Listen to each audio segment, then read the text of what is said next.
sekarang silahkan dibuka bukunya. Rangkuman dari Teacher Dita, kita belajar tentang bahasa Indonesia di tema 7 dan 8. Oke anak-anakku, sekarang silahkan dibuka bukunya dan dengarkan penjelasan dari teacher. Oke, sekarang bahasa Indonesia kita belajar mengenai cerita rakyat. Nah, yang pertama ada dongeng. Dongeng itu apa, teacher? Dongeng itu sebuah cerita tentang kejadian yang penuh hayalan atau fiksi yang dianggap tidak benar terjadi. Jadi hanya cerita belaka. Jadi hanya cerita masyarakat saja. Di sini ada beberapa jenis dongeng. Yang pertama, mite. Mite itu cerita atau dongeng yang menceritakan tentang mitos atau hayalan. Oke anak-anak, contohnya bercerita tentang Tuhan, bercerita tentang dunia peri, contohnya Frozen. Nah, sebenarnya Frozen itu hanya cerita fiksi belaka. Yang kedua ada sage, cerita atau dongeng yang menceritakan tentang kepahlawanan. Contohnya cerita tentang Ibu Kita Kartini. Nah, siapa yang tahu ceritanya Ibu Kita Kartini? Itu termasuk sage. Yang ketiga ada fabel. Fabel itu sebuah cerita yang menceritakan tentang binatang yang pernah teacher ceritakan di sekolah. Contohnya kancil dan buaya. Selanjutnya semut hitam dan lebah. Nah, pernah ya diceritakan sama teacher. Selanjutnya ada legenda. Legenda itu sebuah dongeng yang menceritakan tentang asal-usul suatu peristiwa atau asal-usul suatu tempat. Contohnya ada asal-usul Danau Toba. Nah, itu termasuk legenda. Oke, kalian sudah paham mengenai dongeng? Nah, kalau kalian paham, selanjutnya teacher akan berpindah materi tentang kata sapaan. Teacher akan kasih contoh menggunakan kalimat atau kata sapaan. Hai anak-anak, bagaimana kabarnya? Nah, kata sapaan yang dilontarkan oleh teacher itu yang termasuk kata sapaan yang mana? Nah, hai anak-anak. Nah, itu termasuk kata sapaan. Di sini ada beberapa contoh. Adik sudah kelas berapa? Nah, itu kata sapaannya adalah adik. Selanjutnya, Rani, bagaimana kabarmu? Nah, kata sapaannya apa? Ayo. Ya, kata sapaannya adalah Rani. Anak-anakku semuanya, tadi kita sudah belajar tentang dongeng, kata sapaan di tema 7. Sekarang teacher akan masuk ke tema 8 mengenai kata tanya dan huruf kapital. Oke. Masih ingat kalimat tanya pernah teacher ajarkan di sekolah? Ada kata kunci 5W1H.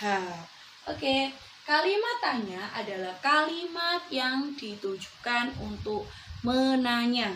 Contohnya, menanya itu untuk mendapatkan sebuah informasi.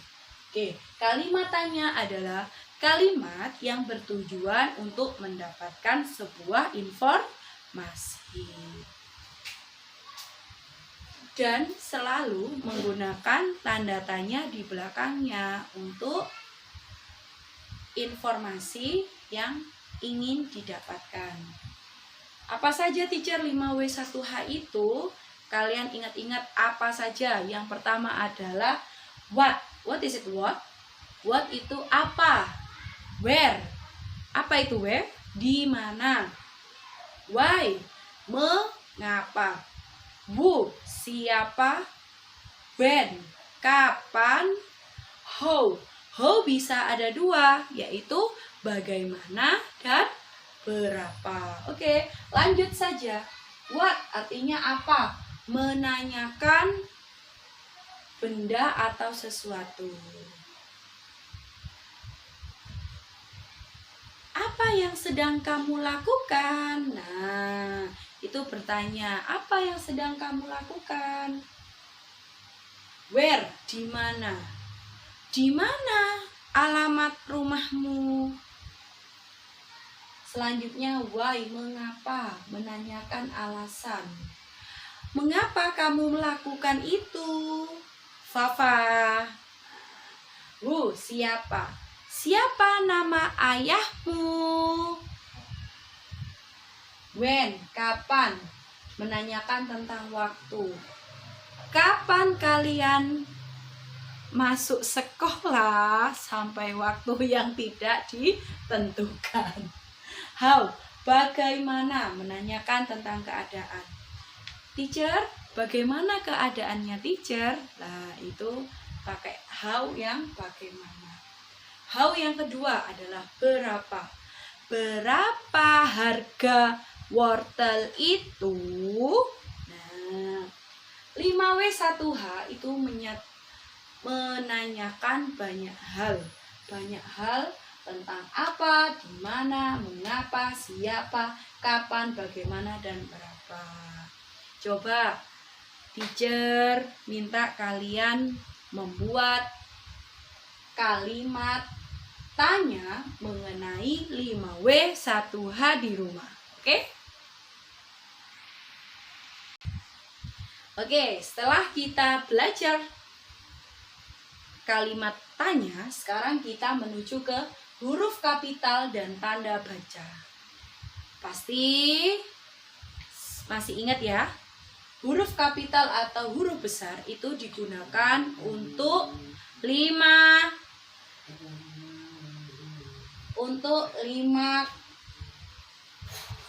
kata kunci ini. Yang pertama adalah 1. Awal kalimat. Awal kalimat. Sinta selalu membersihkan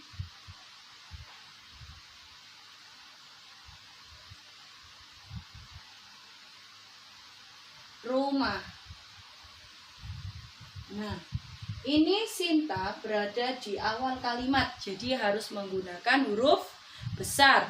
Selanjutnya nama orang. Sinta termasuk nama orang, juga menggunakan huruf besar. Nama tempat atau jalan. Saya mempunyai rumah di Jalan Petemon. Berarti Petemon menggunakan huruf besar. Nama negara. Saya tinggal di negara Indonesia. Berarti Indonesia menggunakan huruf besar. Nama hari dan bulan. Setiap hari Senin saya melakukan upacara bendera. Berarti hari Seninnya menggunakan huruf besar. Oke, selanjutnya adalah tanda baca. Ada 3 tanda baca yang wajib kalian ketahui. Ada tanda titik, tanda seru, dan tanda tanya. Tanda titik digunakan untuk kalimat berita. Contohnya, saya bersekolah di SD Hadijah Pandi Giling. Belakangnya wajib digunakan titik. Ya, tanda bacanya wajib di titik. Selanjutnya, di mana kamu bersekolah? Itu menggunakan tanda baca apa? Ayo, tadi sudah kita pelajari menggunakan tanda baca kalimat tanda baca tanda tanya. Buanglah sampah itu. Kalimat perintah menggunakan tanda seru. Oke. Nah, anakku, sekarang silahkan belajar di rumah. Jangan kemana-mana ya. Tetap belajar karena minggu depan kita sudah PAP. Semangat. Assalamualaikum warahmatullahi wabarakatuh.